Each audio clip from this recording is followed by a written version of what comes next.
दोस्तों, सीवियर अगर किसी को गर्दन में दर्द होता है या फिर हेडरिलिंग वर्टिगो होती है, सर में चक्कर आती है, तो आप अनेक लोगों को देखे होंगे ऐसे गर्दन में सर्वाइकल कॉलर लगा के घूमने का, बैठने का, उठने का या फिर पार्क वगैरह में टहलने की।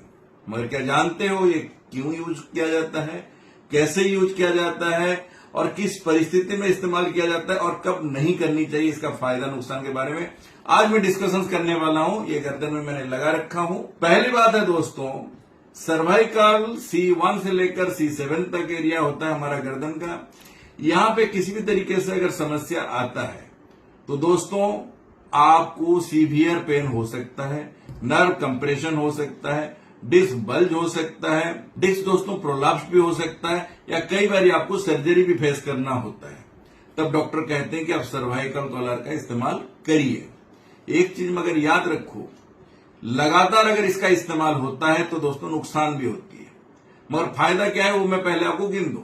हेडरिलिंग जब हमारी होती है या वर्टिगो होती है या सीवियर पेन होती है, इस तरीके का हम लोग अगर कलर इस्तेमाल करते हैं तो दोस्तों उसमें क्या होता है, ये एक तरह से दोस्तों ट्रैक्शन की तरह काम करता है।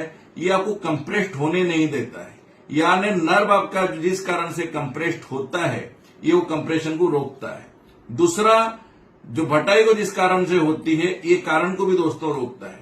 तीसरा, जो आपका गैप कम हो गया है और जिसके कारण आपको परेशानियां हो रही है, ये उसको एक तरह से स्टेबल करता है।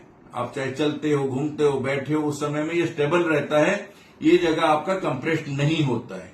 एक बार इसको देखिए, मैं खोल के दिखाता हूं। ये दोस्तों इस तरीके से होता है।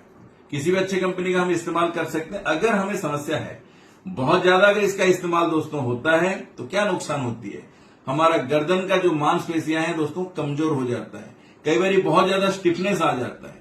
हाँ, अगर आपकी सर्जरी किसी कारण से हो चुका है, डॉक्टर कहा है आपको इस्तेमाल करना चाहिए तो आप करिए, मगर अदरवाइज कम समय के लिए ही दोस्तों इस्तेमाल करें। जैसे आप बाइक में कभी जा रहे हो, ऑटो से जा रहे हो, तब दोस्तों आप इस्तेमाल करें। कहीं पर आपको बैठ के आप काम कर रहे हो कुछ भी, और आप ऐसे अगर गर्दन नीचे हो जा रही है जिसके कारण आपको सीवियर पेन हो रहा है या पिंचिंग पेन हो रही है या वर्टिगो हो रही है, तब भी दोस्तों आप अगर इसको लगा लेते हो इस तरीके से तो ये आप चाहोगे तब ये दबेगा नहीं। जब दबेगा नहीं तो दोस्तों फिर ये कंप्रेशन भी नहीं होगा। ऐसा ही आप अगर पीछे भी जाना चाहोगे तो आप जा नहीं सकते क्योंकि रोकता है। तो ये आपको जानकारी के लिए दोस्तों वीडियो आपसे साझा करा, मगर सबसे अच्छा है सर्वाइकल का बहुत सारी मेरी वीडियो है, उसको देख के आप अपना इलाज स्वयं घर में करो। अगर सीवियर कंडीशन है, आपको सर्जरी के लिए कहता है डॉक्टर, या आपका कंट्रोल के बाहर है, तो दोस्तों मुझे व्हाट्सएप करो अपनी रिपोर्ट, MRI रिपोर्ट, और मेरे पास आके इसकी इलाज भी कराओ। किताब तो आपके लिए अवेलेबल ही कर दिया हूं, my health in my hand, online Amazon पे, उसका भी दोस्तों फायदा उठा सकते हो। फोटो के साथ बढ़िया से दोस्तों उसमें डिस्क्राइब किया हूं किस तरीके से आप अपने स्पाइन का केयर कर सकते हो, उसको क्योर कर सकते हो।